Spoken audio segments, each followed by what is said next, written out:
All right.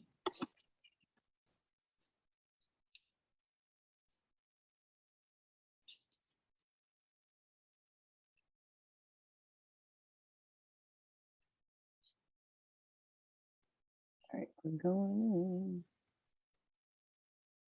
You said we are? in. Yep, you see the message? Oh, yep, here we go.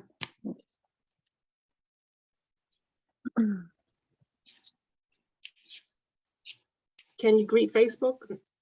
Oh, okay, we're like, good morning. Good morning, everyone. My name is Mariah Robinson, and today we're going to be talking about what is SEL and why are we teaching it.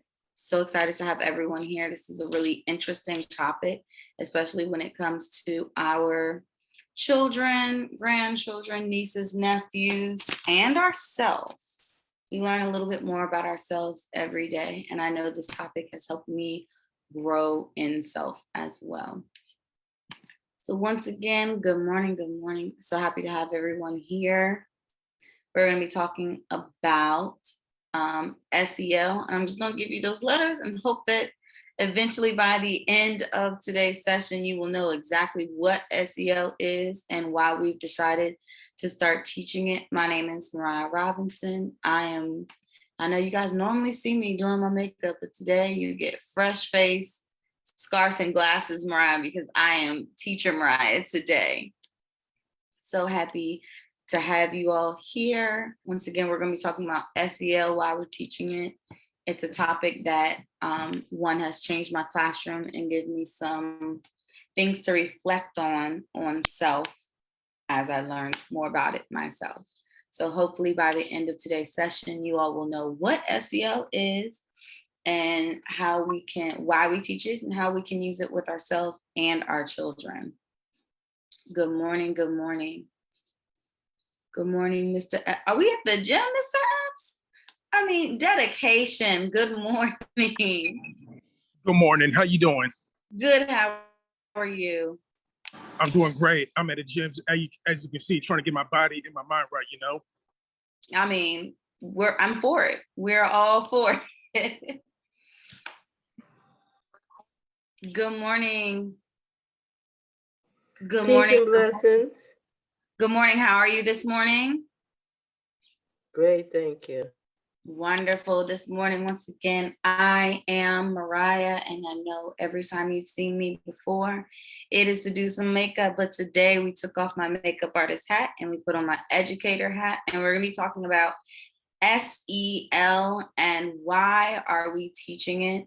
I'm just going to give you that acronym because by the end of today's session, you all will know what SEL stands for, some tips and some tricks on how to how it affects you, your children, what we can do to connect what we're doing at home to the classroom.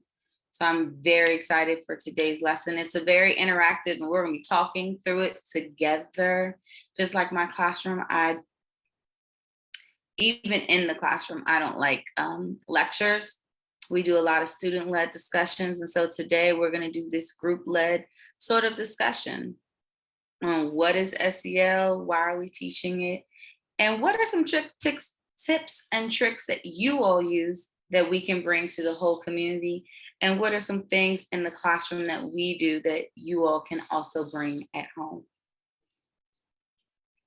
So I'm excited for today.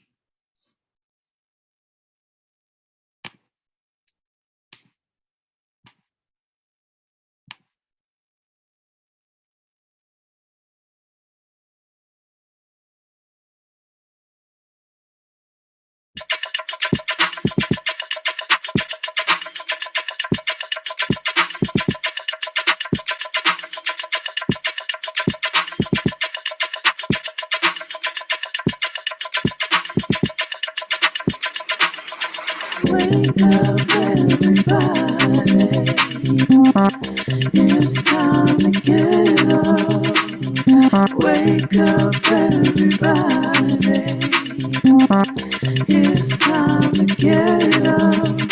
Stay woke, stay woke. woke, stay woke. It's time to get up.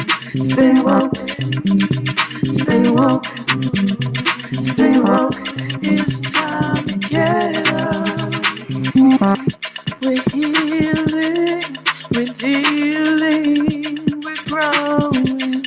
Together, together, releasing. We're teaching, we're moving. Together, together, we're learning, discerning, we're striving. Together, together, we're leading, connecting, transforming. Together, together.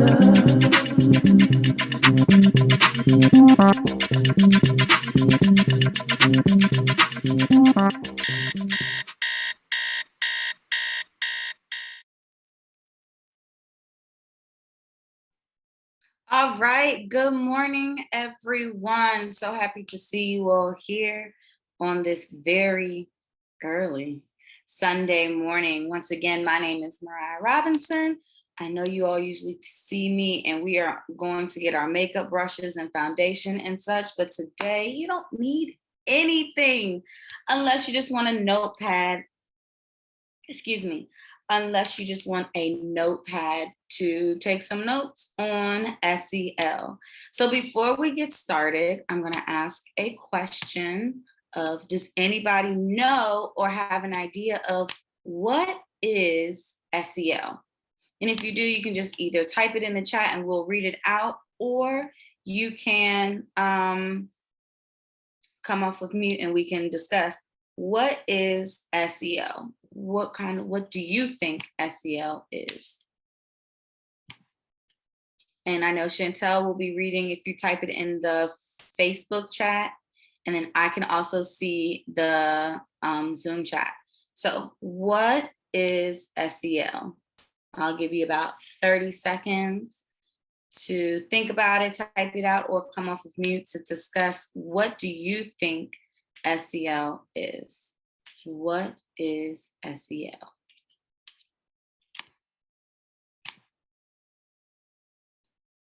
I have one person in the chat. Let's see. Oh, well. About 10 seconds left. Good morning, Miss Joyce.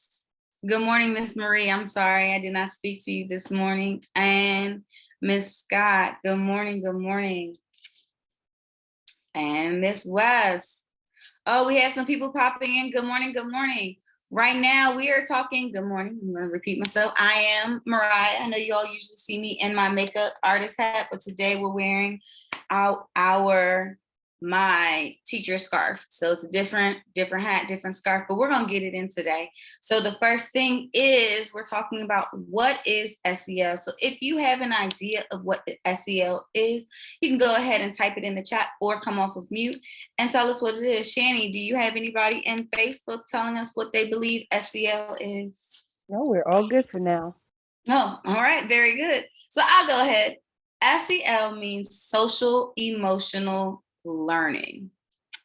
SEL, so you'll be hearing me say SEL a lot, and that's just teacher jargon, but I wanted to be sure that we knew what that meant. It means social emotional learning. And so social emotional learning is a really important piece in teaching and, in my humble opinion, in parenting and being anything around children, because it helps you. It's a toolkit or a group of ideas and tools of values and strategies that people, not children, not just children, but people need to effectively navigate relationships with themselves, with others, and with the world altogether. So my goal for my classroom is to help produce members of society that are well-rounded. So we don't want to just focus on ourselves, which some of us do, and some of us only focus on others. And so the social emotional learning in this toolkit that we're going to discuss today is to help us be completely well-rounded. And there are 5 different, categories of social emotional learning. Those 5 are, self-awareness, self-management, responsible decision-making, relationship skills, and social awareness.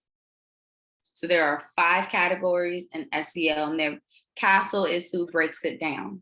So once again, there are 5, categories of social emotional learning. Self-awareness, knowing about myself.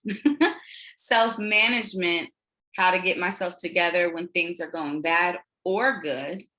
Responsible decision-making, self-defined. Relationship skills, how to navigate how I am to others. And social awareness, being aware of others around me. So today, that's what we're going to talk about. So the first thing that we're going to talk about is self-management. And we define self-management as the ability to manage one's emotions, thoughts, and behaviors effectively in different situations, and to achieve goals and aspirations. Once again, self-management is really, like we said, how to manage one's emotions, thoughts, behaviors effectively in different situations. This isn't just, when things are going good, did I manage myself, but also when things are not going the way that we want them to be, how do I work on myself, or what tips and tricks can I use to not shut down or blow up or just ignore the situation, because none of those things are going to work. And so the reason that self-management is important because it helps people of all ages. So once again, I teach first grade. And so we want to make sure that the reason that we're teaching SEL in school is because we want a solid foundation, so that when we grow up, as we continue to grow, we can add more tips and tricks into our toolbox to be better at managing ourselves, to be better at being aware of how we feel and why we feel this way, to be better at the things that are social and emotional learning, which are, once again, self-management, self-awareness, responsible decision-making, relationship skills, and social awareness. So the reason that we teach this is so that we have the strong foundation of those 5 skills. And when you are pretty solid and have that foundation in social emotional learning, then we grow up and continue to build upon what we already know. So that's really why especially during these times of COVID and being in the pandemic and us just getting out of the pandemic. But right now, school, I'll speak on school. School is a lot different than it was pre-pandemic. We are in my classroom, while I am the virtual teacher, so I still have kids who are on the computer with me every day. They're still at home. But for right now, we have the other classrooms, they're sitting in rows again. It's because we can't interact in the way that we used to. We want to make sure that we keep that 3 feet apart. They're sitting in masks, so they can't see a lot of or it's a struggle to see a lot of when we're smiling at them, because they can't see our mouths. And so they just see our eyes. I'm smiling right now, but nobody knows. And so unless they hear it, or unless it's a lot different. And for your kids who have already been in school, it's really tough for them. And so with self-management, it's what are the tools that I can use to let them know that I'm having a hard time with this. We'll go over to self-awareness. Self-awareness is saying, I'm having a hard time with this, and trying to categorize what I am feeling Am I feeling anxious? Am I feeling sad? And then after we've said what are we feeling, we can discuss why we're feeling that way. And then we'll slide on into that self-management and find a way that we can help ourselves. And right now with the little ones and with friends that are not in who aren't as versed in social emotional learning, we're helping to help the older kids to navigate, okay, what is something that I can do to feel better or not stay here? So one of the things that we say in my class every day, and this is the motto, if you will, in my class, it's okay to not be okay, but it's not okay to stay there. I'll say it again because I say it every day to my kids and they repeat it back to me. It's okay to not be okay, but it's not okay to stay there. Does anybody have an idea of what that might mean? We can discuss. You can either come off of mute. If you're on Zoom, there's a raise your hand tool. If you're on Facebook, you can type it in the chat. It's okay to not be okay, but it's not okay to stay there. Does anybody have an idea of what they think that means? Phoenix? You can go ahead and come off of mute.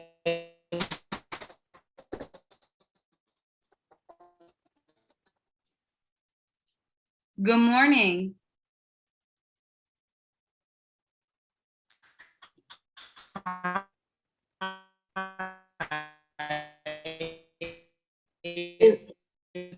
Phoenix, your sound is not coming through. You sound like a electric chipmunk. To Phoenix is when doing Zoom classes, it's still in there. You have to push through, like even when you don't want to. It's really easy to have a pity party when things aren't going your way, but you do have to do something. Oh no. Okay. I'll type it. Okay, there's a delay. Awesome, but we did get a bunch of it. Because when you came through, let me tell you, you were breaking up a little bit, but when you came through, you came strong. You're right. We cannot have a pity party. You have to push through. Does anybody else want to add anything to what they think it means? It's okay to not be okay, but it's not okay to stay there? I think it's taking responsibility. Can you tell me more? So if you acknowledge that it's not okay to stay there, it means that there's something that you can do, that there's something else to do and you could do it. So Awesome. you're not waiting for somebody else to save you. That's good. Snaps. Yeah. And there's like a charge in that statement. So if they didn't know, now they know. You know, like you can't stay here. So what are you going to do? So what, now what? It's not just reprimanding, it's like, I challenge you to find the resources that you need. Very good. All of you snaps to that. Does anybody else? This is Denise. I think the first part, though, is very relevant. Allows people to be in touch with what they're truly feeling and that it's a safe space to feel it. Oftentimes we say, don't feel that way and move on. So it's important to first acknowledge it and to allow them to know that they can acknowledge it before just moving on. So I just wanted to address the first part because I think that is key, even as adults.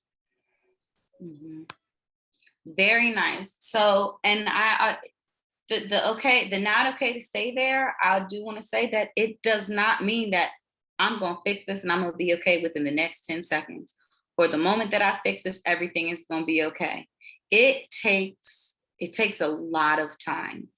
And one thing that I can really attest to is that these little people, when you tell them things, even if they don't look like they're listening, because like I said, I can speak to the little people, even when they don't think, you don't think they're listening, they will tell you. I'll give you a real world anecdote. So I had gone through some loss recently, and I was really upset about it. And I came to school, and I probably should not have been at school, if we're honest. But I was like, it's better if I'm there because I don't want anybody in my, it's a whole thing teachers go through. But, you know, I was in school, and one thing that we do a lot is we do a lot of modeling. And so for me in that moment, while I wasn't okay, and I probably shouldn't have been there, I went to school and I said, you know what? Miss Robinson is not having a very good day, and I'm sorry. And they're like, it's okay, Miss Robinson. You tell us all the time, it's okay to not be okay. But what are you doing to not stay there? And I'm flabbergasted, like, I don't know. I mean, I came to school. I thought that's what you needed me to do. And they just kind of looked at me like, okay, now what? Do you need to cry? Go get some water and go to the bathroom, because, you know, that's what we tell them. Like, oh, my stomach hurts. Go get a drink of water and try to go to the bathroom. And so they're giving me the tips and the tricks that I give them every day. So they're listening to you. And so when you model, and even when you're modeling what you're not supposed to do, they do that too. And so a part of it is being aware as parents and as adults of what you're doing, because your children, even in high school, even in college, are always watching you. And even if they're not your children, people around, like, you are a light to someone. And so as they're reflecting on, okay, well, this is what I'm going through. Well, let me look back and see what she did. Oh, well, she did this, and that may not have been the best thing for her. Okay, I might not try that. Or she did this, and this worked really, really, really good. And so everyone is kind of watching you, and you can be that model to not only children, but also to the adults in your life. And so what I say, when it's okay to not be okay, that is fine. Everyone is not perfect, and joy and happiness and emotions are not a linear scale. They go up and down and all over and switch around. In one moment you can be happy, and the next moment you're like, I feel bad and I don't know why. So that's where that self-awareness comes in, that next kind of stone in castle, that next kind of building block in our social emotional toolkit. Self-awareness is the ability to understand your own emotions, thoughts, and values, and how they influence your behavior. Self-awareness, Castle defines it as the ability to understand your own emotions, thoughts, and values, and how they influence your behavior. So in order to truly, for me, it's a pillar in the social emotional learning, because in order to really understand others, you first need to understand yourself. You need to first be aware of yourself. In order to manage, you must be aware of how you're feeling and how that might affect your day. And all of these things, they change over time. It is not just something like, oh, well, this always makes me sad. Well, no, at some point it might not make me sad. So understanding that all of these things and your emotions and social emotional learning, it is fluid, and it develops and it changes over time, from the time that you are a child to the time that you are an adult, and everywhere in between. Everything, all of these things, just like education has changed over time. Let me tell you, because math is not the same as when I was learning it. And I'm sure it's not the same as when you were learning it or when you were teaching your children, because I'm the teacher, and I still have to research and look at some things on how I'm teaching math. And so if teaching is changing over time, then of course your emotions and how we teach children our emotions is changing over time. Let me see. Louise Galloway said, I work in a New York City public schools, and it's obvious that the lockdown has negative effects on their social skills. I completely agree. I work in PG County, which is in Maryland, and I work in first grade, and these students have never been in the building. My kids, who are completely virtual, they did their first year in kindergarten virtual, and now their first grade virtual. But even before that, if they were in pre-K, they spent half of the year virtual. So with the social aspect, which we will be getting to, but I saw that comment and I was like, yes. For the social aspect, my kids struggle speaking to each other well. And I'm like, guys, that's rude. And they're like, oh, and they have no clue that it's being rude because they're used to being at home with 1 or 2 people versus 20 kids on Zoom and Miss Robinson. And so back to the self-awareness.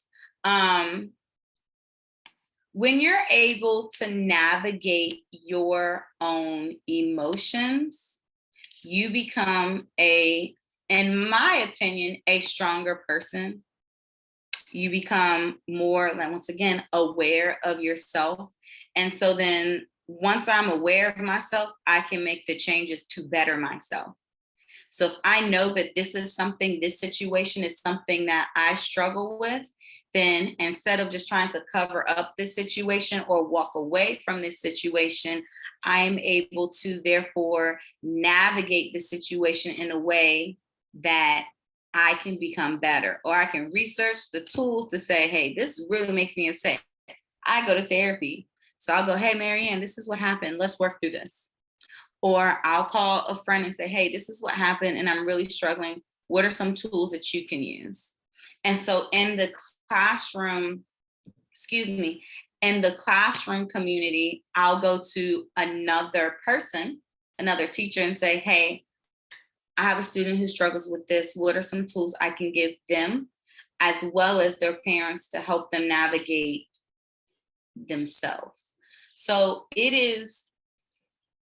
includes well-grounded sense of confidence and purpose, integrating personal and social identities, identifying personal, cultural, and linguistic aspects, identifying your emotions, demonstrating honesty and integrity.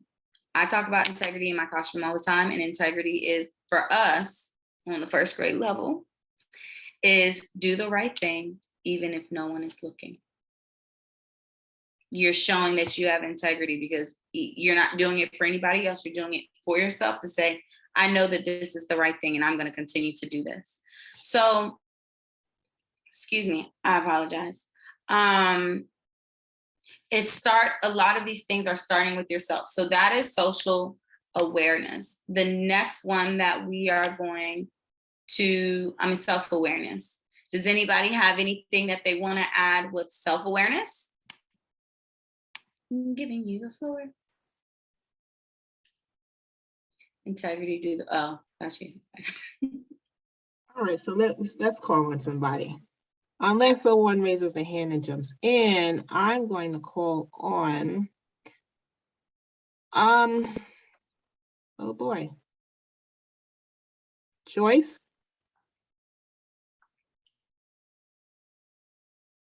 Joyce, can you come off of mute?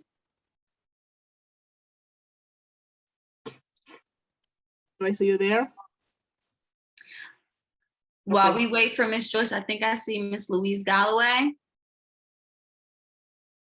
Oh, you was waiting. Come on, let's hear it. Hi, morning. So we're talking about self-awareness, right? You can choose either self-awareness or self-management.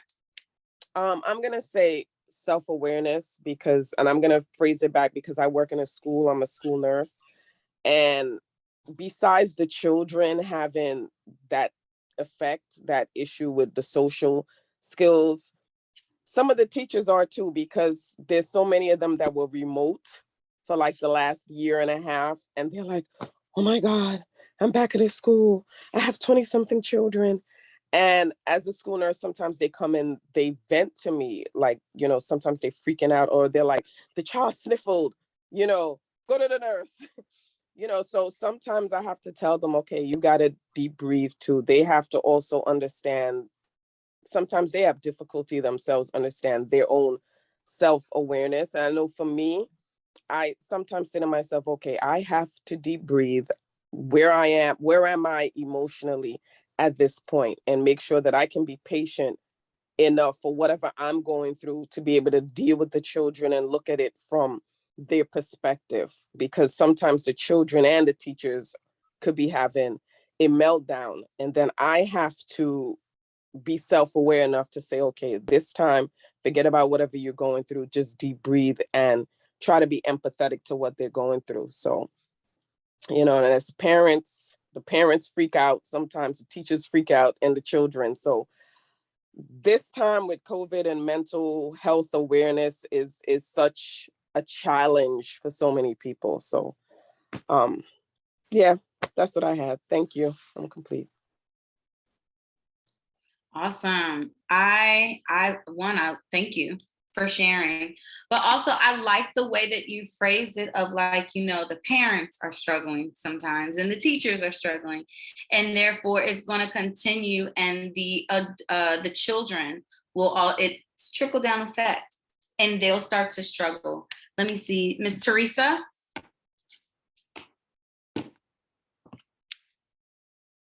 I see. There we go. Okay. Hi, good morning, everyone. Yesterday I had the pleasure of being in the Motherwit conference, and one of the things that I realized about self-awareness, there is a lot of trauma that women have this have dealt with dealing with GYN and stuff like that.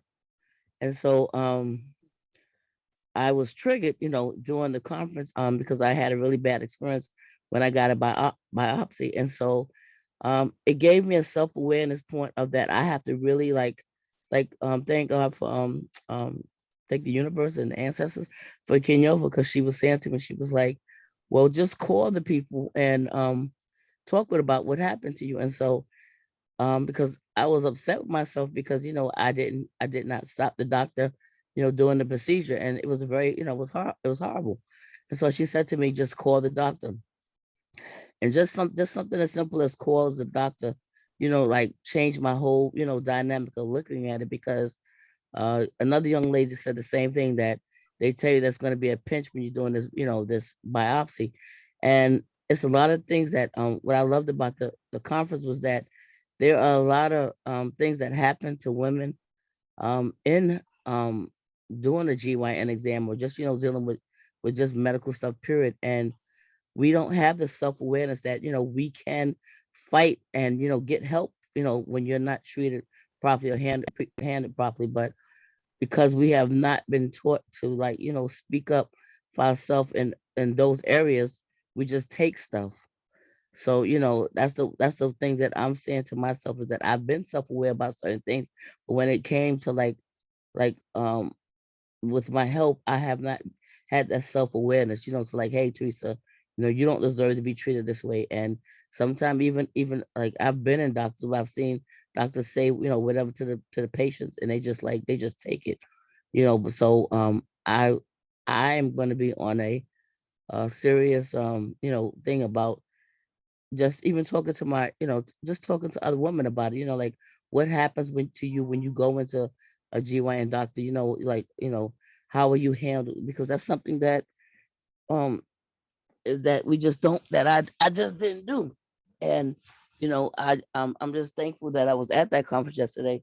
Even though people didn't come to the conference, I would encourage you to come and go on Shiny page and look at the Motherwit conference, because it's a lot of stuff that women are dealing with that we don't know that we can get help and we can, get support from. So, yes, I am, like giving a plug, because it was so much stuff that happened during that event yesterday that made a lot of women, get a lot of healing and get help with it. So I would encourage anyone, Shawnee put it, Chantel put it, any woman to come in and just check that out, because it's a lot of things that women are dealing with when it comes to going to doctors and stuff like that. And they're not aware that, they can get help and get support systems. And I'm complete. I appreciate everything, that you said, because you gave us a lot of tidbits on women's health and going to the doctors and the medical arena, but also that you can be very self-aware in one category and one space in your life, and then not self-aware or as self-aware in another category. So you can be self-aware when it comes to relationships with others, like how you present yourself to others in the school setting. For me, in the school setting. But then I'm not as self-aware when it comes to relationships, like romantic relationships, for example. So you can be everything. We are not just one thing. So we can have self-aware, be very strong in our self-awareness here, but not as strong when it comes to being self-aware here and being present in that moment. And what I like that you said is that, you know, you didn't know, you went to the conference and you learned some tips and tricks and on self-awareness, but you also learned how to manage the situation and that might've been, like you said, going and speaking to the doctor or going to this conference to learn more things to manage yourself in these situations. So I completely appreciate everything that you said. And I think Chantel put it in the chat for you. Yes, I did. It was a workshop. Yeah, it's a Motherwick conference. It's the whole conference, that link. Okay, that's the entire conference. And we also have a Facebook comment from Jem.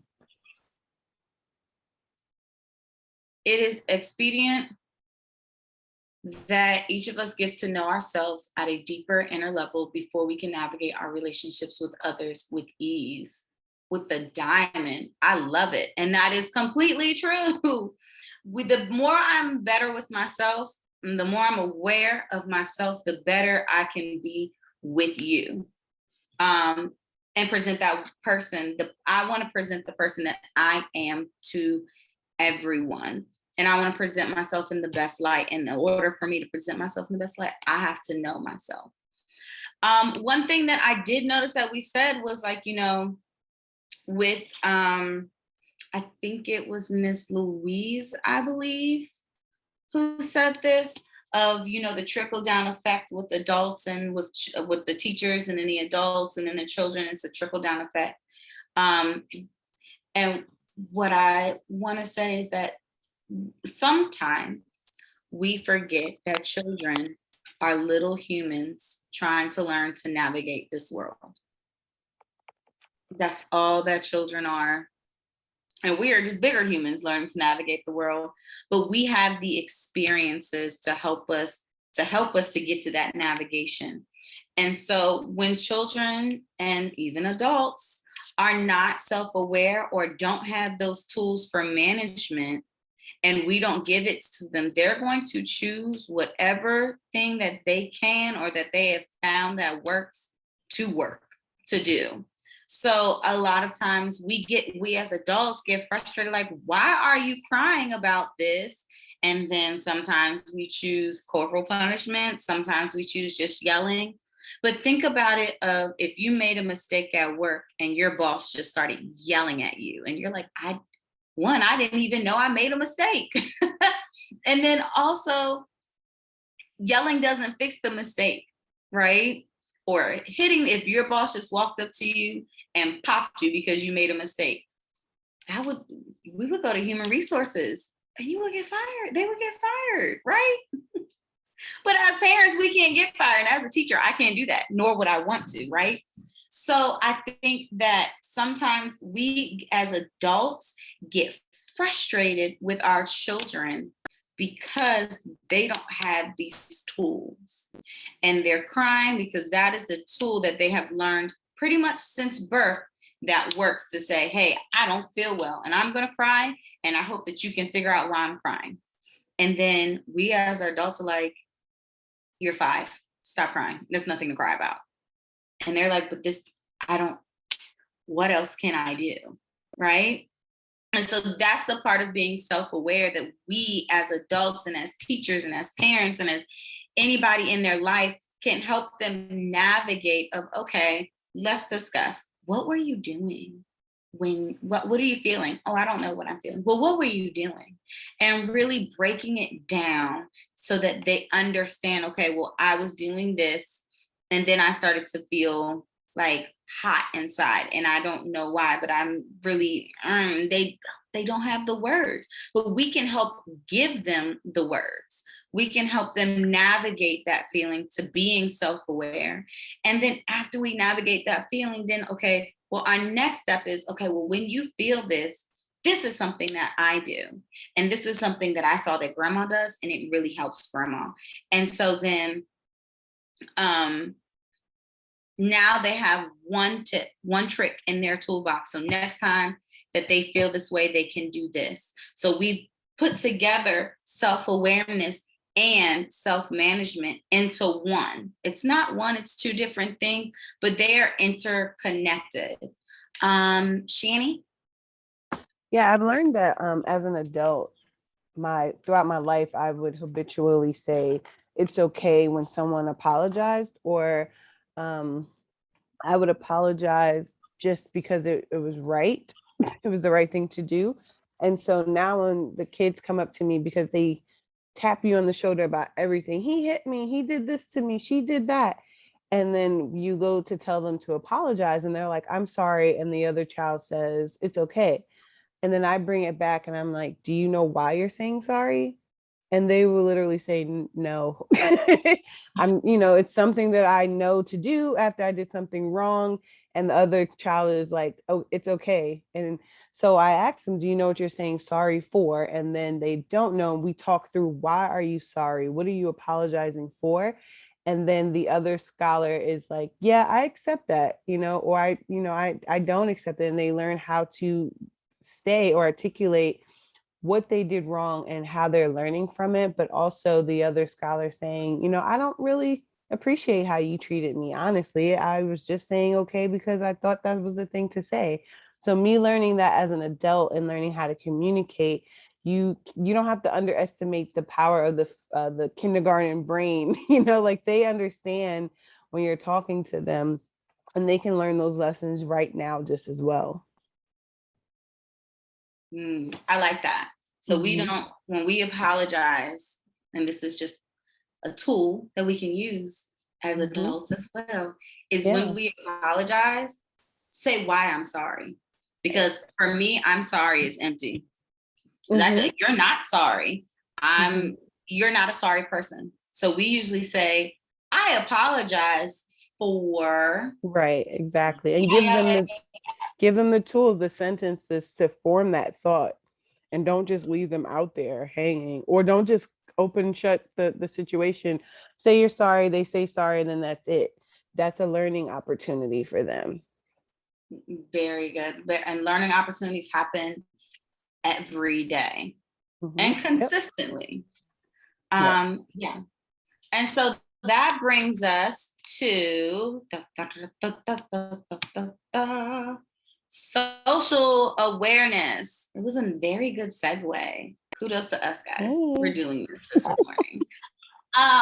So social awareness is the ability to understand the perspectives and empathize with others, including those from diverse backgrounds, cultures, and contexts.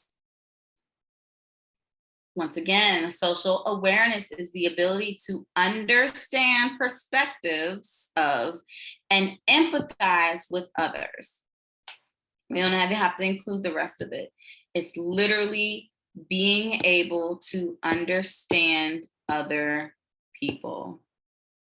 Actions and behaviors that reflect social awareness include taking perspectives of others, showing concerns for others' feelings, recognize and appreciating the differences in others, and understanding gratitude.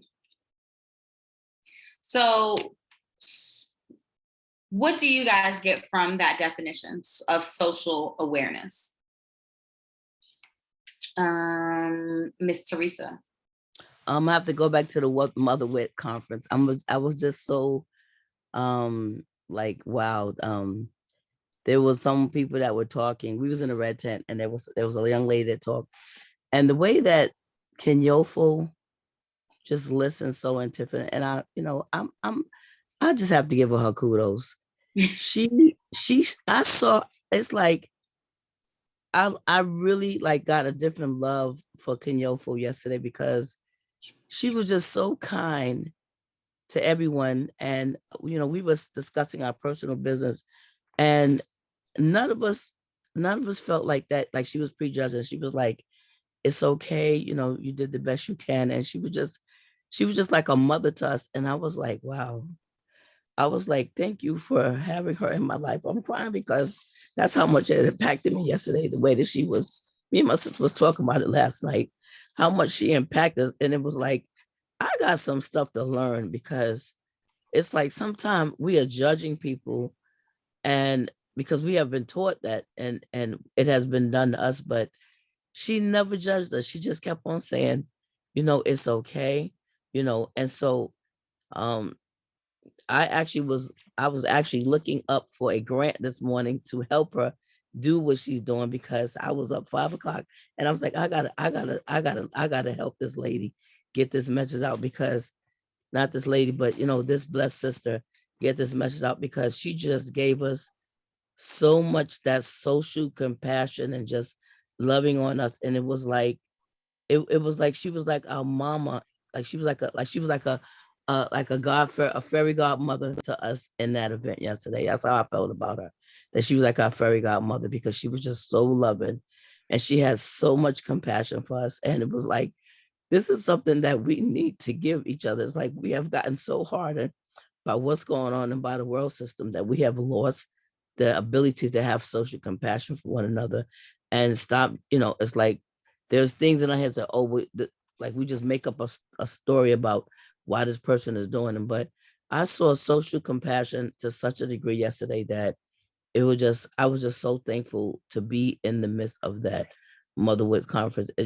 I don't even, I'm just in awe of what I witnessed yesterday. And I just want to thank you, Kenyofu, for being, that like fairy godmother to me in that event yesterday. It's like I love what you call those things, like what do you call those shows, like I like when Brandy was like she had the fairy godmother. I forgot the name. I think she was Cinderella Cinderella. or whatever. Yeah, Cinderella, right. So and that's how I felt that Kenyofu, like she was like our fairy godmother in the red tent conference, because it didn't matter what a person said. She was just, her face was like, okay, baby, like her face, she just had so much love for us. And it's a blessing to have that, to be in the midst of a woman who has that much social compassion for other people. And I appreciate that. And I'm complete. Awesome. I mean, I love it. Thank you. Thank you Also for wanna sharing that. And also thank you, Kenyofu, for being that person. I'm gonna go ahead and say, not just for Miss Teresa, but for many people, myself included, because we've had conversations as of recent with things that were going on with me. And you're like, what do you need? And I was like, I don't even know. And it wasn't a thing of like, okay, we'll suck it up. But you honestly did the things that showed me that not only are you self-aware, but you were socially aware to say, hey, I have some empathy for you, and I'm concerned about you, not concerned about what you're doing or what you can or cannot do for me in this moment. This goes for everyone. But being social aware is showing the empathy and showing the concerns, not about because they can or cannot do or what they do for you, but literally for that person, because they are a person. All right, go ahead, Shani. So I was going to say that. So one thing that Kinyofu did was literally make space for that. So the red tent is a space that, well, in pre-COVID, it was a space that she made. It was a tent that she made for women and men, families of color, to walk into and feel safe. So those safe spaces at schools or safe spaces wherever, these conversations that we have in Woo, this is a space for that. You can't talk about social compassion or social awareness without being aware of what we need. And one of the things we need is a safe space to voice our opinions, to get help from each other, to find the Kenyofus who are going to show us the compassion that other people aren't going to show us. And with Teresa being an elder, it's like you're never you never get too old to need lap time or to see a smiling mother figure or whatever the case is, or have those resources.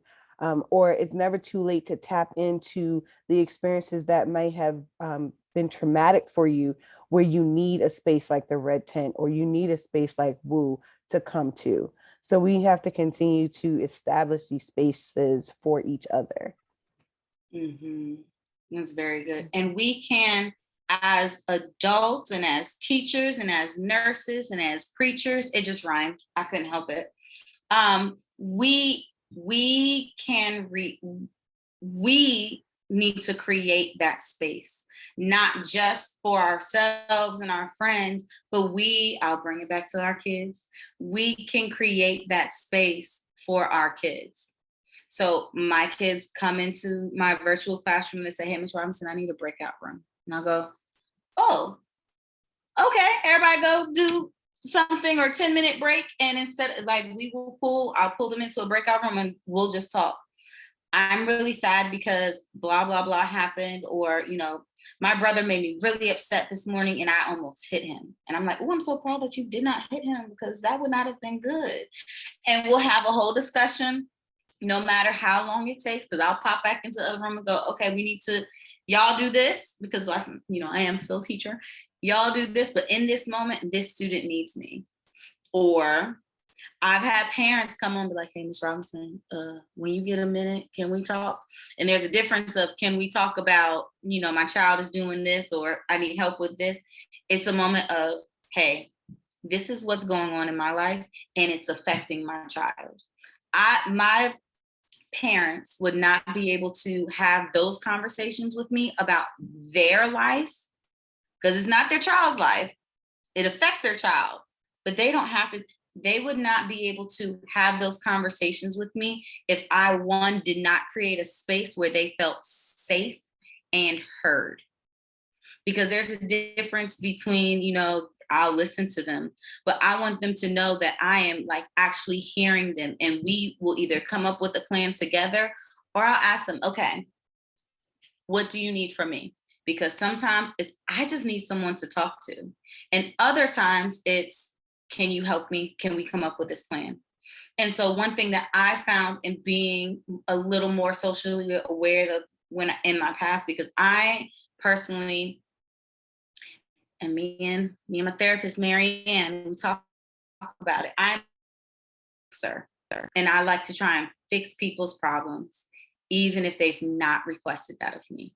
And it is really hard for me sometimes if I see that you are going through and I have the tools, I just want to go ahead and fix it for you. But how are you going to learn if I fix it for you? And these are things that I work on with my kids of, okay, let's go through this together, because they don't yet have the tools. But when I come with my family and my friends and just people, I'm at church and I'm over, worship team, and they come to me, it takes a lot for me to not just, okay, this is what we're going to do. No, what do you need from me is the very first question that I generally will ask. Because if you say, I just need to listen, then I will shut up and I will listen. And I will do that. And I'm actually listening and I'm taking note in my head because if they do come to me with a moment of, hey, what can I do next? Oh, okay, cool. This is my moment. I'm excited to help you through this. But if that's not what you need from me, then I can't do that. So that's a moment of being, one, self-aware that I want to fix this person. Not fix this person, but fix this moment, fix this for them. But also being socially aware that that's not something that I can do for them if they don't want it. Appreciating, one, that they've come to me and say, hey, I want to talk to you, but also being aware that they don't need some of these things from me. And so I noticed in the chat, Miss Louise says social awareness, being aware of other people's emotions and, being able to relate from their perspective, ability to listen and hear what someone else is going through, without necessarily trying to fix. So we are on the same page. And then I'll scroll down and it says, sometimes my medical room is a safe space for children in my school. They're not always ill. Sometimes they need a break from the classroom. I listen and offer them compassion. They like coming to Nurse Louise. And I love it. Like we can create a space even for people and children who are not necessarily ours. I had so many, my first year, I'm teaching kindergarten, and I've had so many fifth graders who would come into my classroom and just sit. And now they were getting over because there are 2 Miss Robinsons in the school. And so they were supposed to go to the other Miss Robinson, but they came down to my room. I'm like, well, why are we here? And we would talk about why we're here. Well, let's make a plan so we don't have to come back here. And only time you come here is when you're making good choices so that you can help my friends. Because that's why they like coming to kindergarten, because they want it to be helpful. But then they did things that weren't helpful in the classroom. So we made a plan, and then we went back to the teacher and said, hey, this is what we're going to do. Every time we make a good choice or they have some free time and they've been doing what they're supposed to do, they can come down and they will pick a friend that they can sit with and do whatever they do, whether it's lock and key or they're helping them with whatever we're working on. And they enjoyed that. So giving them, and I gave those fifth graders those tools to, hey, I'm doing this because I don't like math. And so then I start to cut up in math. So now they're self-aware because they don't like math. They're struggling in math. Okay, well, what can we do? We fix that plan. And then we also go back to say, okay, well, here is your reward of a sense for making better choices. And then we can slowly phase that out because now they're making better choices because they're supposed to make better choices versus to get a reward. And so I sit in the K classroom sometimes when I need a break. Very cool. So that is social awareness. Like I said, social awareness is being the understanding perspectives of and empathize with others, including those from diverse backgrounds, cultures, and contexts. Does that mean that I have to take on the background or culture of someone else to be socially aware? Absolutely not. It means that, okay, I know that I'm not of that background, but I can empathize with you I can empathize with you, or I can walk with you, even though I may not be going through the same struggle as you. It's literally that piece of understanding, but not taking on. Understanding, but not listening, or hearing, but not trying to fix unless I'm asking you to fix it. So we're going to take a moment here and say that it is very close to 8 o'clock, which means we've been on here for an hour. I was not expecting us to be on here for an hour. You can ask Chantel and Kenyafu. I told them, maybe 45 minutes at best. And we're only a little under halfway through. So and we let you talk too. We said, okay, sure. You won't for an hour. Not in this community. Not in this community, girl. So if you have to go, whether that be to church or back to bed, and that is okay too. If you have to go, one, I appreciate you for being here this morning. It's been a wonderful morning thus far. If you have and would like to contact me, my name is Mariah Robinson. You can find me on Facebook under Mariah Robinson. It's a few of us. I'm in a moving gift and I have my hair and it's big and puffy.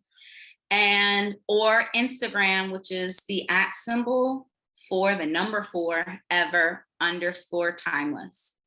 Once again, Mariah Robinson is my Facebook. My Instagram is @forever _timeless. And if you would like to do, I'm scrolling through, I apologize, a love offering or as a donation, if you're using Zelle or QuickPay, it is SOW Leadership Development @gmail.com. Once again, Zelle or QuickPay would be SOW Leadership Development @gmail.com. And if you would like to do Cash App. Mariah, you don't have to look through those details right now. Oh, okay. I was going through my bad. Thank you for your exuberance. I didn't know. I want to make sure that I'm doing what I'm supposed to do. All right, so we can get back into that. Does anyone have anything else on social awareness before we get into, I think, the last one that we're going to, did I say social awareness? Before we get into the last two. I think social awareness is also important in the classroom because you have to know the students that you're serving and being aware of their backgrounds, being aware of their home situations, the neighborhoods that they're coming from, just their family backgrounds, and getting to know who's in your classroom and how you can adjust your teaching and your classroom to meet the needs of those students. Because even students that are coming from the same community, they're not all coming from the same type of household. So you can't be biased in the sense of that. And also knowing that one size doesn't fit all, or you might move to different school districts and those students are different. So you can't apply the same applications all the time. So being aware of your biases in the classroom, as well as the social awareness of the students and their surrounding community, the resources that they might need, that's something that we also have to keep in the forefront of our minds. Awesome. And I do want to recognize, Kenyafu said, even in the same family. Mm-hmm. And Yeah, that, because Shani, you've met my sister. My sister and I are complete opposites. And we are and grew up together. We are only 3 years apart. And so recognizing that you can't treat us, and then my parents did a wonderful job of understanding that they cannot treat us the same because we are opposites. And sometimes, and something I've dealt with growing up with people because I was like the teacher's pet, a student, people compare you, and then kids have to deal with that. So you should be more like Chantel. And it's like your cousins start to resent you, your siblings start to resent you, and you can't use that kid as a model all the time. We can use positive reinforcements in the classroom. Like I see Mariah is sitting correctly. I see Kenyofu has put her pencil down, but not comparing. You should be like that scholar, that person, because kids internalize that both sides. The person who is being compared to the other, and that person who is the one that they're comparing you to. So, kids internalize that, and we can't do that, play them against each other. And there's a difference between modeling and comparing.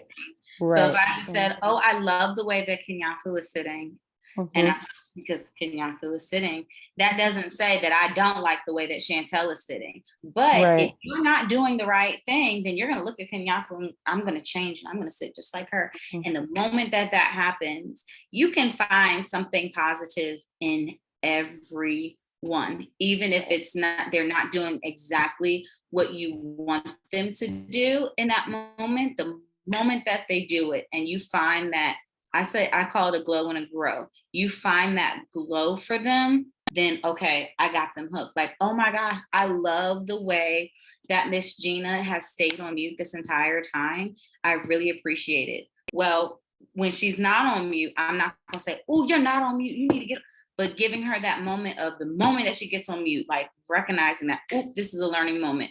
I love the way that you're on mute right now. I appreciate it. And going into not just good job, Gina, but giving her exactly and giving them, sorry, I didn't mean to pick on you, Miss Gina, but giving them that exact moment of praise and what you are praising them for so that they can repeat it. And with social awareness, I've learned that different cultures learn differently. And so there are some cultures who focus on, who learn more in group, in discussion.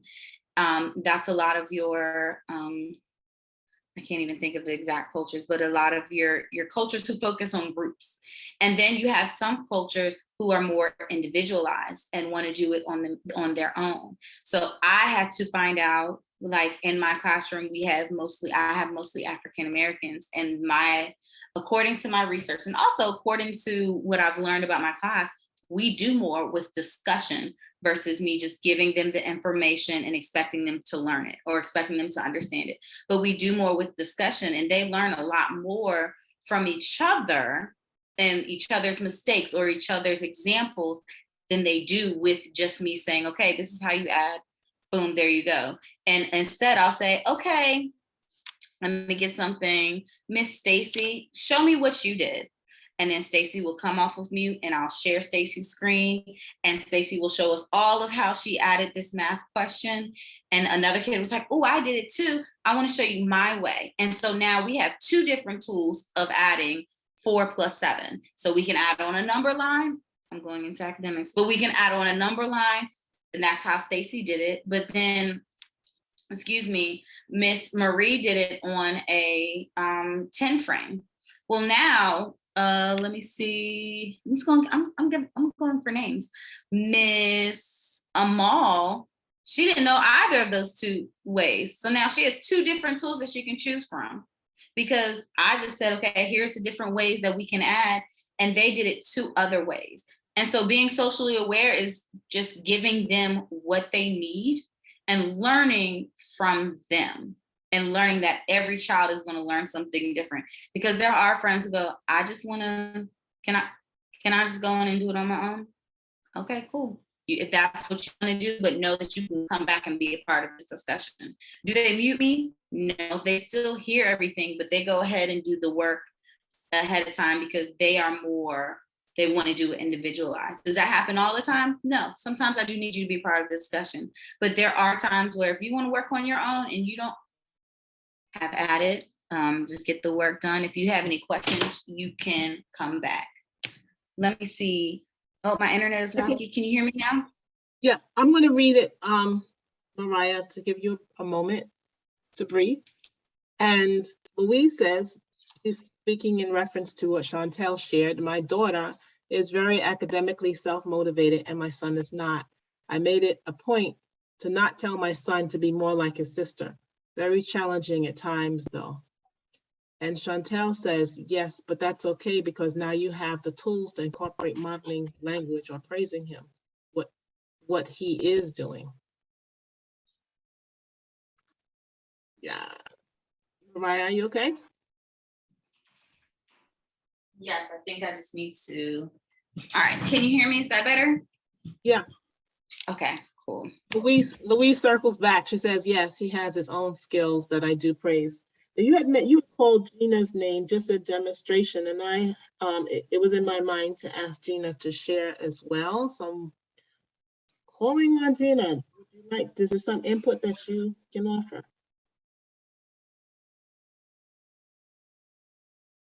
So you come off of mute. Yes, okay. Good morning. I'm really just enjoying the conversation a lot. And my children are a lot older, so I was wondering, like, what am I going to get out of this? I haven't dealt with school or anything, but the social awareness piece has really been hitting home because it's tying in with other things that I'm learning about myself. And one of them is that sometimes I don't take into consideration the other person, when they say or do something, and, and I may not look at where they're coming from or their background or just their perspective at the time. I may just say, well, everyone knows that's wrong, but everyone knows you shouldn't do so and so and so. But no, everyone doesn't, and also learning not to take things so personally. It also will be like, that makes me more socially aware, like, of don't necessarily make it about you, whatever someone's actions are their actions.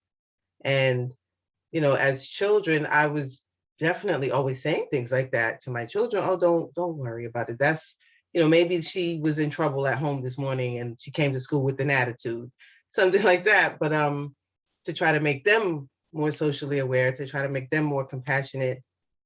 But as I'm getting older and more removed from having that type of conversation, I'm finding that I've lost a lot of those skills. So I'm just appreciating this a lot and just soaking in a lot and getting a lot out of it. Thank you, Miss Robinson. And I am complete. Thank you, Miss Gina. Before you turn your camera off, can you stand up for us real quick? There's something on your shirt that looks oddly oh my goodness. Do y'all see this? This is a wake up everybody. Shout out Miss Gina, who's rocking a woo. I like saying woo. A Sure. We appreciate that, and we appreciate you and your sharing.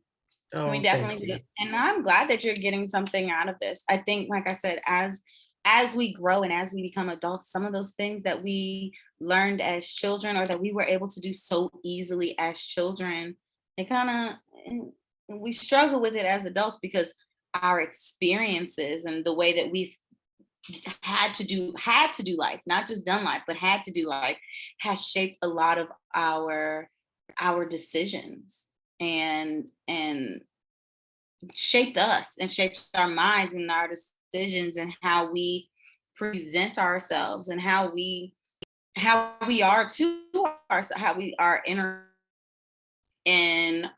how we present ourselves in the way of self-management on what we do. And then that also goes into how we how we are, how what we do and how we are affects others in that social awareness. So the next part is the responsible. Oh, Miss Teresa has that shirt too. Woo-hoo. um so the next part is responsible decision making. And I feel like that's pretty very clear, but it's the ability to make caring and constructive choices about personal behavior and social interactions across diverse situations. And I think that part of responsible decision making gets lost a little bit, that it's not just the constructive choices or what's right, but that caring piece. And that brings in, your social awareness, that caring piece. And it includes the capacities to consider ethical standards and safety concerns, and to evaluate the benefits and consequences of various actions for personal, social, and collective well-being.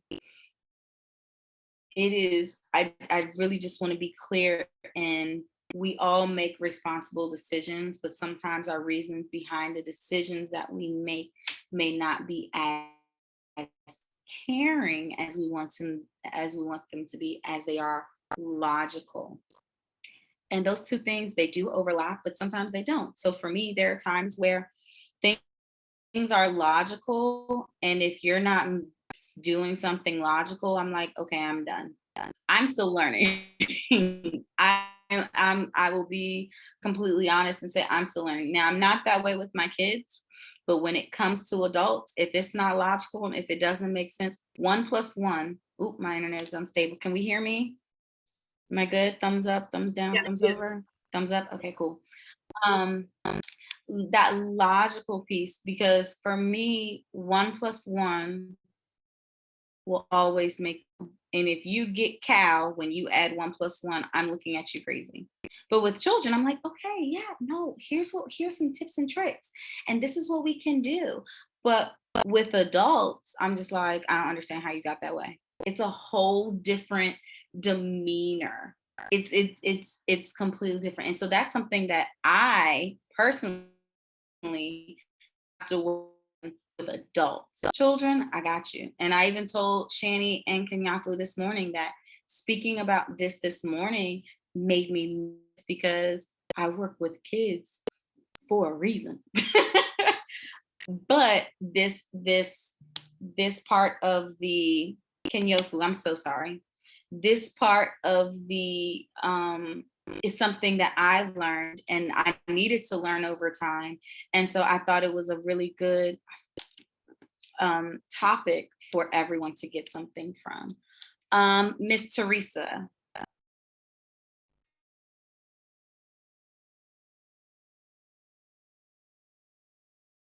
A great I have been very judgmental towards people because I just didn't have the capacity to deal with it, but also because I believe because it was done to me, so I just was giving it back to other people. But what I've learned is that I've misjudged some really, really nice people, and being harsh on people. So what I want to encourage you is that it is something to change the behavior, because I want to, because of being in Wake Up and being part of Be the Tree, I've seen things about people that where I was judging people, and it's just because I didn't have the skills to understand what they were dealing with. I remember I used to teach Sunday school to kids, and when they would come to class, they would be acting all crazy, and I was like, "Oh my goodness, these kids are getting on my nerve. I want to teach them. How am I going to teach them?" So, just something said to me, "What happened to they want to come in and eat and talk and crazy." So what I did was like, okay, well, so for the first 15 minutes of Sunday school, y'all could do whatever y'all want. Y'all can eat, but after 15 minutes, that's it. And that worked. So after I let them eat for them 15 minutes and talk and get whatever, they were fine. They was able, we had no problem, and I will remind them, didn't I give you the 15 minutes, of class? And so, but like you said, when it comes to kids, you could do stuff like that. But when it comes to adults, I'll be like, oh hell no, you're getting on my damn nerve. I don't care what you say. I don't want to hear what you got to say. But that's a turn off to people. And we can miss some great opportunities to meet some new people or even be healing, love and light to people because of our impatience, saying no, well, they should know. But like I was talking to my friend, he was like, well, people don't think like that. I said, well, that's your gift that you have, that you can figure out stuff, but everybody is not like that. And so, being him and I, developing a friendship and a partnership has taught me, like, Teresa, ooh, girl, that's you, and you need to chill. So it's helping me to be better with people, like me and my sister was just talking about that. We talked about something. We even go to bed to maybe 1 o'clock. We still be talking about the conference and everything. But that's a place that her and I have grown with. We're just being patient and understanding because we were butting heads for a long time, but we're just like, hey, listen, I need you to be gentle with me. I need to be gentle with her. So, and us doing it is helping us, and our relationship is just growing like to such a place, and it's like me not like if I say something, she's like, well, she's not judgment about what I say, and I'm not being judgmental. And when we find ourselves doing it, we're like, hey, I got this word that we say to the yamas and the biyamas. I might be saying it wrong, but I was like, like that's like a thing, like walk in love, like that rules, like walk in love. So that walking in love with adults has changed my life, and having more compassion, so I'm telling you, Miss Robinson, it helps when you do it because some people were not raised like the way we were raised. They don't know nothing about the way you were raised, and they didn't learn things. And so when we are compassionate with them, it can make a big difference, as adults, because you're a teacher, whether you're teaching kids or whatever, that's just your calling. So you could do it, boo. If I can do it, you can do it. I love you. Thank you. I love you. Thank you. And I think part of what you said, it goes back into the responsible decision making because you found something, your kids were acting the way that you did not want them to act. And so you found something that was both caring and constructive, where you said, okay, we're going to use these first 15 minutes. Y'all can talk, eat, chill, do what you want to do. So that's that caring part. And the constructive is, I'm giving you a time limit and we're going to come back and do what I want us to do. And I appreciate that. Miss Scott, I saw that you had your hand raised before. No, that Yes, you just yes, spoke. thank you. Oh, Afria, yes, Afria. I want to thank you for what you said before, because I know that I've worked with a forensic population with men and women that have been incarcerated, in and out of jail, mental disabilities, substance abusers. I work now with children that have mental disabilities, and I am able to be very flexible and caring with them. But when it comes to my coworkers, when they do certain things, I'll be like, I don't get paid to tolerate that behavior from you. So with my clients, I'm like, okay, I'm understanding, I'm caring. But like I said, when it comes to them coworkers in the past, I've looked at them like, you got 1 second to get away from me. Mm-hmm. But since you said that, I said to myself just now, be gentle with yourself. You're not the only one going through this. And be gentle with your coworkers, because I don't know, excuse me, what it is they went through getting to work, what it is they have to do just to be at work virtually. And yeah, I'm complete. Just thank you for saying that. And thank you for sharing. Like I said, I know that sometimes being there for people that you don't necessarily either want to be there for, or are used to be there, or used to being there for, or having the capacity for. It's a struggle, and it's something that I feel like we all have struggled with at some point in our life if we are not currently struggling with it. And that is okay. I want us to all be okay with saying, hey, this is where I'm struggling. But that I said that next piece of it's okay to not be okay, but it's not okay to stay there.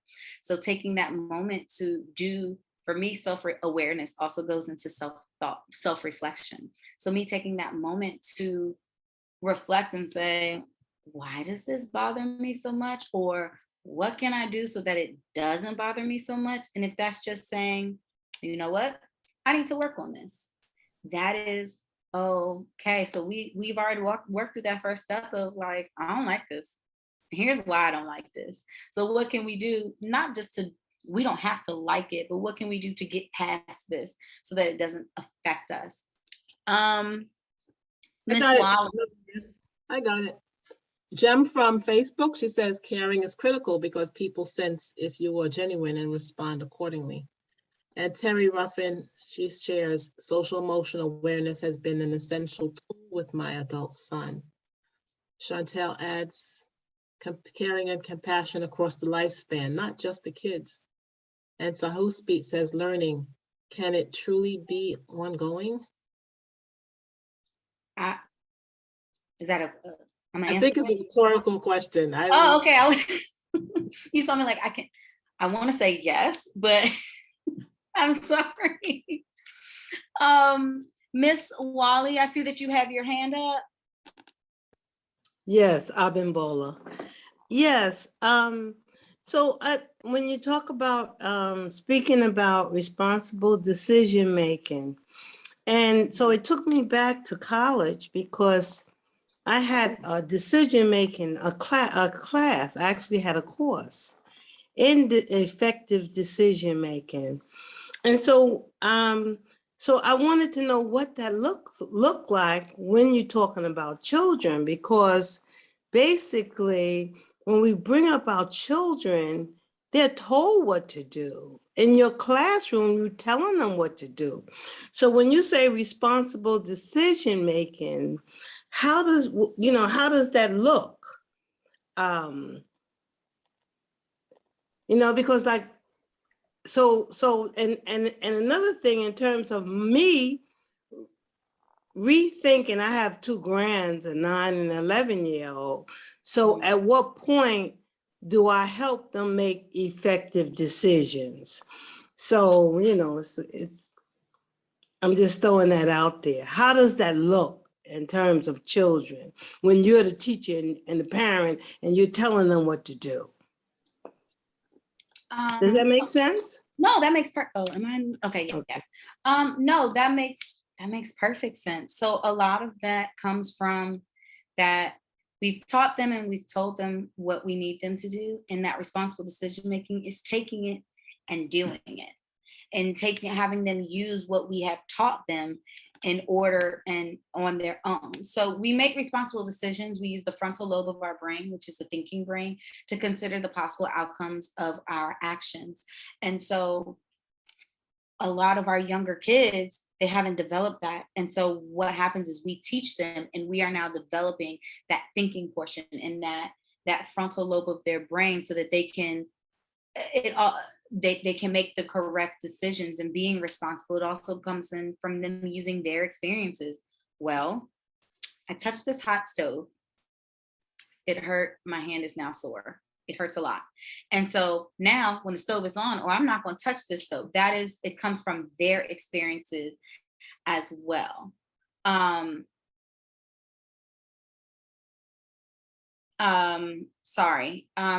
As for teaching, we teach students strategies that will help them make decisions in the moment. So like I said, like if I say, okay, even we talk about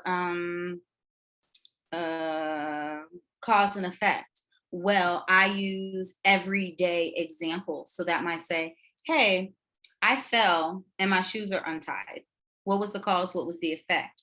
Well, now they know, okay, well, next time if I fall, I'm gonna look down at my shoes. Oh, they might be untied. So teaching them, being explicit and very straightforward in our teaching, or in what we're saying to these children about what they are doing.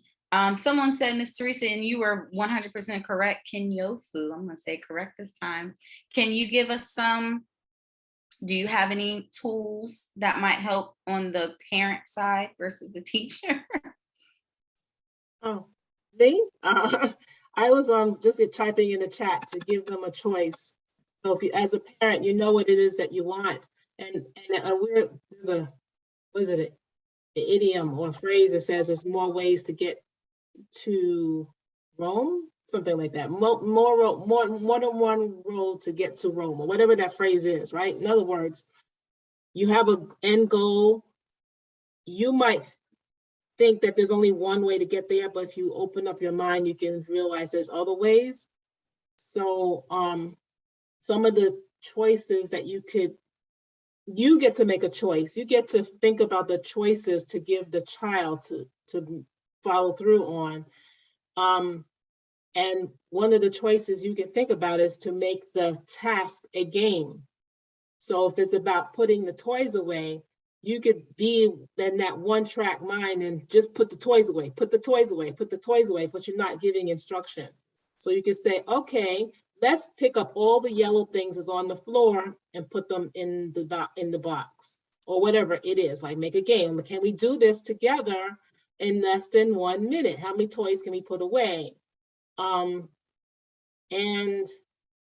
the choice could be also, all right, so you can put the toys away now and we could read a book, or you could put the toys away later, like in 5 minutes, I'm gonna go make this phone call. When I come back, we could put the toys to get away together, but something other than the one track thinking. Sorry, very good. So also it comes with talking about how or why they have made a choice to help them connect it with the choice and the consequence that came from the choice. So after they make a choice, whether good or bad, or what we wanted them to do or not, helping them to make the connection with how they made, how'd you get there, and why did you choose this thing?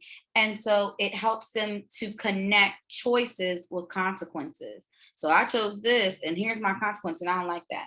And so I'm going to do that back and forth. And so also that last thing is to reflect that not any of us are perfect. We make mistakes. Mom has made mistakes. Miss Robinson has made mistakes. Grandma, grandpa, anyone around, as adults, we all make mistakes, and that it is okay to make mistakes, but we can learn from our mistakes. I think that is a portion of that responsible decision making, is to also understand that we need to learn from the mistakes that we made to make a better decision next time. So it is 8:25. I have one more hand that is raised, and I'm gonna get there, and then we're done. So Miss Sasa Pete. Sahu speak. One more time. I want to say it correct. Sahu speak. Sasa Pete. Sahu speak. Yeah. Greetings, Wu family. Greetings, Sister Robinson. Thank you for bringing just this whole piece here. Socio-emotional learning is just a big thing for me. I'm in my past as an educator for between 15 and 25 years, just working there. But I really learned the trade of teaching through being a substitute teacher for 15 years straight, and just choosing to work with elementary and then preschool. Eventually, I started out working with the college students. But because of the way we're taught in school, it all these issues that you're speaking about was like, oh my goodness, people didn't know who they were, first of all. So I chose to end up working in a preschool because I could actually nourish the mind of the child and work with the parents. So I'm just loving to hear the full circle with socio-emotional learning just being as a part of the teaching tradition so much more than in the past. And it's just great to hear you throwing out all the terms and just listen to how you use it in your life and in your your two careers and all of that.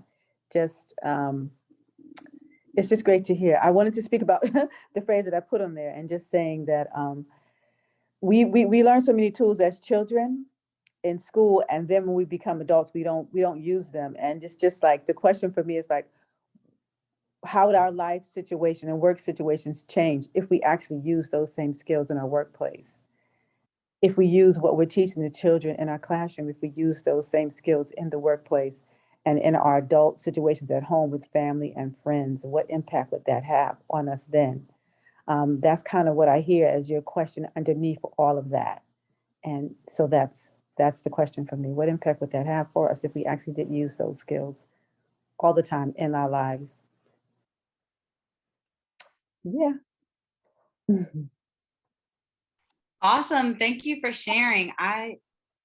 Kudos to you, one, because I could kudos for sub for 15 years, because I know there are some days where my class, just with a sub, acted like they acted, and that's not the way we wanted them to act. Versus when I'm in the room and they're like, oh yeah, everything is cool, we had such a great day, and I get a note from the sub with 17 names out of the 20 kids that I had with decisions. Right. So I certainly appreciate you for taking that on, because that's not, you took that on, and so kudos to you. I love subs, and we were woo. Yeah, no, being a sub during the time, it really helped me become, it was like I was a master teacher as a sub. So, you know, when you start working in the school, then they keep calling you and calling you and calling you because they like what you do. So it was like, it became I became the sub for 2 schools. They would call me every day. That's how that happened. So yes, thank you. Oh, I had 2 subs who, anytime I was absent, if I couldn't get one of those 2 subs, I was like, well, I don't know what's gonna happen. So I certainly appreciate you. And I agree that I think it would make a huge impact if we use what we learned about ourselves and all of these different parts of social emotional learning in our workplace and in our everyday life. And I think that is one thing that we still learn every day. And I think that if we use them in our everyday life, it's not going to happen, but we will make a bigger impact on ourselves, on others, in our community, and in the world as a whole. Because I've been a teacher for 9 years now. And so if I say I've had 20 kids in my class, my first set of kids are going to be seniors next year. And I don't know how I feel about that. So I'm like, seniors? Like, what? I got to drive to Tennessee to go to a graduation? Like, what do you mean?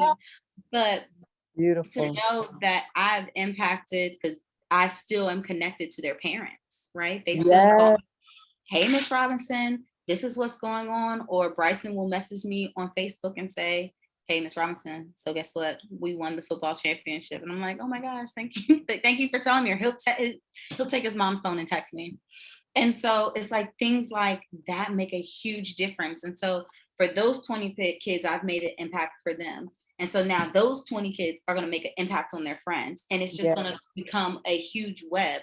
And for me, and I don't want to say it's selfish, but selfishly, at some point, the decisions and the way that I have taught them have impacted them to spread out. So that's what I mean about, you know, with me, and then it goes into my classroom, and then it goes into my kids' life and then their family. And eventually things that I have done or things that I've taught them have affected so many different people, even though it's just me. But see, you know, so you know how you made the point earlier on when you said there's certain African cultures that actually they speak more from a circle, from a discussion perspective than just teacher leading. And so they're bringing more of that in. And that's why that's so important. These two that you have impacted, because you actually chose to be in discussion with them as opposed to just diplomatic teaching from the top, because African culture is based on that. And so many other communities too, not just African. So many other communities is based on the circle and having a discussion, because when they're able to have a discussion, then they're able to really use their full brain, the 3 brains. They're able to use that. And then they're able to take that, whatever they learned in the classroom, they can take that into their own lives and not just on paper for the test. So it's beyond teaching for the test. So yeah, thank you so much. Beautiful. Thank you all. Thank you for bringing that ahead, bringing your questions and suggestions, because that question, because you saw me at first, I was like, am I supposed to answer that? I feel like I can answer it. I don't know. But I thank you for pointing that out and putting that inside of the chat. And so we come to the moment where we say goodbye.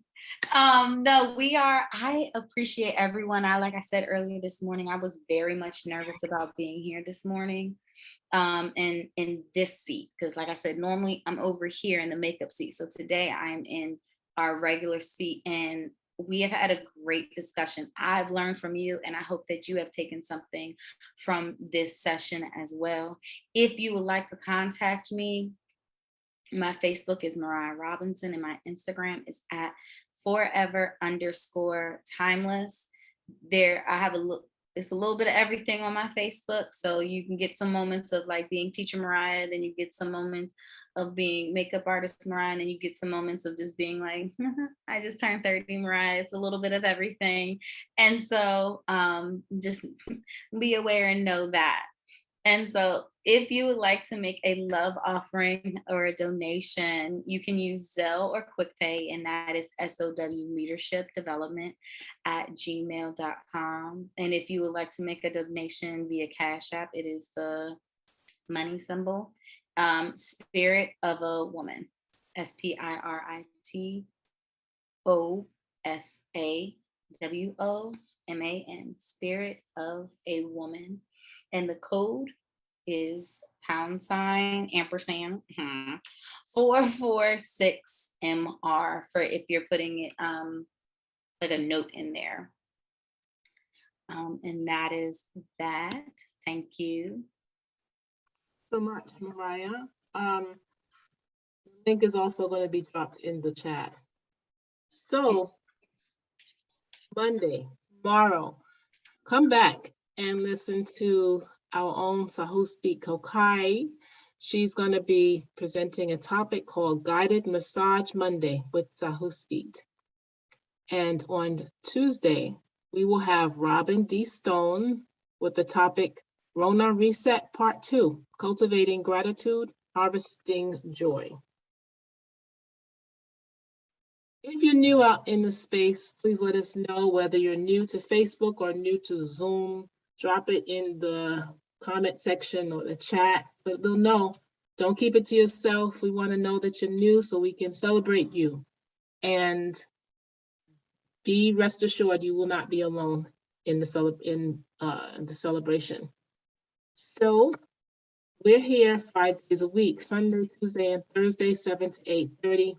Looking forward to seeing you on those days, as well as the short days, which is Monday and Wednesday, 7 to 7:30. We're Zooming, and we're also streaming live on Facebook. And if you would like to have text alerts to wake you up in the morning to say, hey, we're here, join us, you can set it up right now. It's free.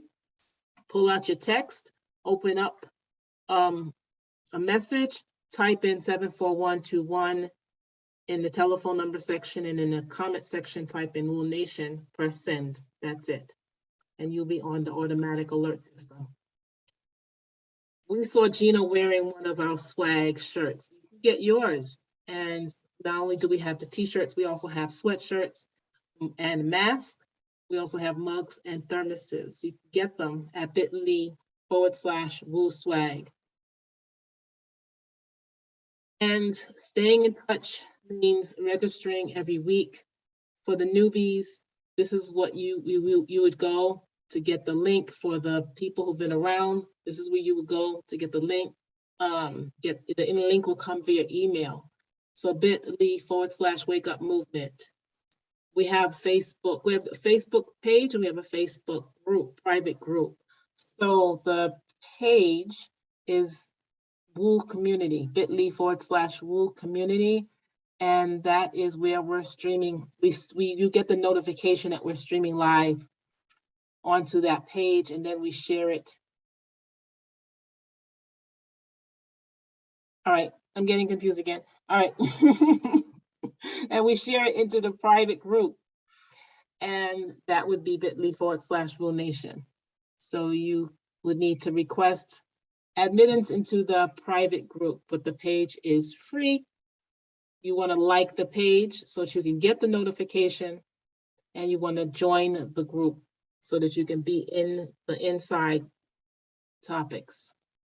Instagram and YouTube are also available, and email at info.wakeupseries@gmail.com is where you can share any thoughts or comments with us. We welcome your communications. Stopping share now. I'm canceling the spotlight, and I'm asking everybody to unmute so that we can give Mariah our best. And thank you for this beautiful conversation. Thank you, Mariah. Thank you, This Mariah, is a for this great great work. Thank you for conversation. this Oh, this was a conversation that we great can apply to session. our lives Thank you, everywhere. thank you, little Thank you for girl. Thank releasing you, the baby girl.